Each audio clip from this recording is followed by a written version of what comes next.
One of the most important parts about a four-wheel drive build is protection.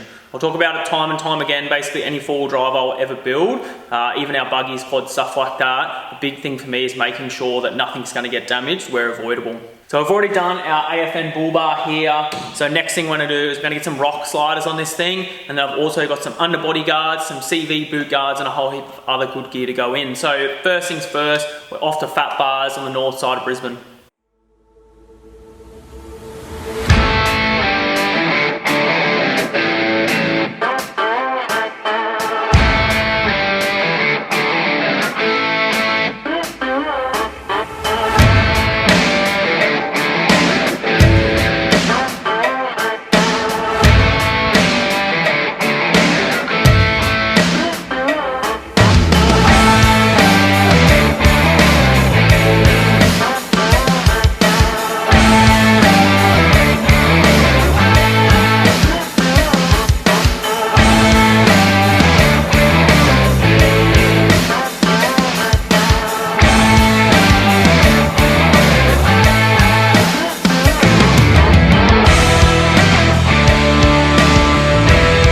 Okay, so here we've got our underbody guards. These are from Custom Offroad. We actually ordered these at the National 4x4 show in Brisbane way back in March, I think it was. So it's taken us a little bit of time just to get around to fitting them.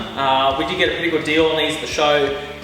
If you need to buy stuff, shows are one of the best times, like 10% off. Something like this makes a big difference. Like you're looking at almost $100 kind of thing. So right here, this is the 3mm set. We've got all three guards to go underneath. You can also get the 4mm set. However, we're not going to do any extreme sort of four-wheel driving in this thing. It's mainly sort of a tourer. So the 3mm, I think, for our application will be fine. It's also a little bit cheaper and a little bit lighter. We've also got here our Mungie CV boot guards. So you've got a hole here and a little tab. So basically this fits in where your front strut mounts. So you remove that front nut, that attaches, nut goes back on, and then it just keeps the sticks, rocks, all that kind of stuff from directly flicking up and hitting the CV boot.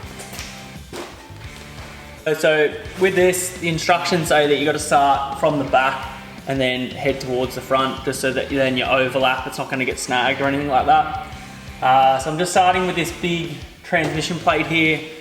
Because of its overall size, what I'm going to do is I've got my little footstep here, and just a couple of empty light force work light boxes, just so I can sit it up at the front, just so I'm not trying to muscle the whole plate up, because I do have to insert these little plates with a little nutsert sort of thing into this cross member here. So it'll just make it that little bit easier.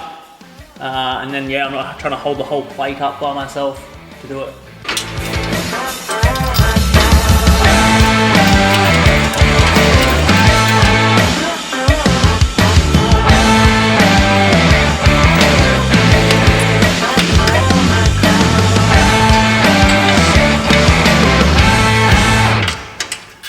So something that's been super handy with this is you've got these tabs here, so it's a foot like a slot. So as opposed to having to like support it while the bolt goes through both plates, you can get your bolts starting from the rear in each one and then keep it loose and then slide it in forward, from the front I should say. So what we'll do, or what I'll do, is get it in 1, 2, 3, this is the last one.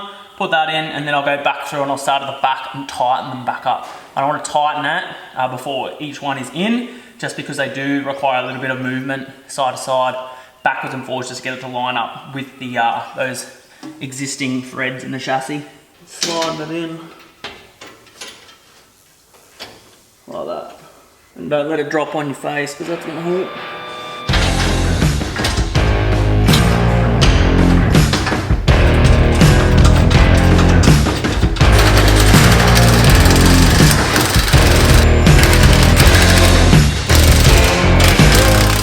So last piece here as part of our Custom Offroad bash plates is this little guard here. So what this does is this protects our e-locker actuators at the back on the rear diff, because it is quite common on the D-Maxes and the BT50s where they get destroyed just in the position they sit in. Off-road, things tend to damage those plugs. Quite expensive if you need to sort of replace genuine parts like this. So this is the fix here. It's one of the sort of cheaper guards, I guess you'd buy, not very big. Basically just remove 2 bolts out of the diff. That slots on, you've got your 2 little mounting tabs there, and then that should sort that problem out. Righto, so lastly, we're gonna fit our CV boot guards onto the front. So pretty straightforward, this one. Basically, undo that bottom shock, the nut on that, and then this one goes straight on, and then we are done.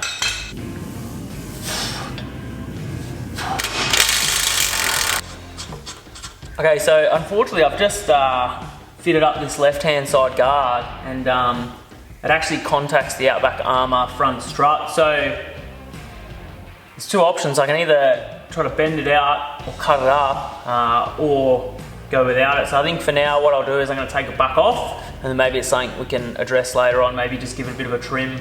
But at the moment, as soon as I get any sort of up travel on this lower control arm, it's going to bash straight into that strut. So definitely not something we want to do. So unfortunately we're going to have to take that one back off now.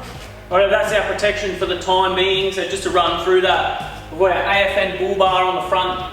Now we have our Phat Bars rock sliders. We've got the angled option there. It makes the vehicle look a little bit taller. It's just a style that I've never had before. I've always sort of ran flat side steps. So pretty cool to get that angled look, a little bit more aggressive. And then underneath we have our Custom Offroad bash plates, which is 3mm, the whole 3 plates, and then our diff actuator guard on the back side there. So we did try to get the Mungie CV boot guards on the front, however they do contact that front strut, so we'll leave them off for the time being.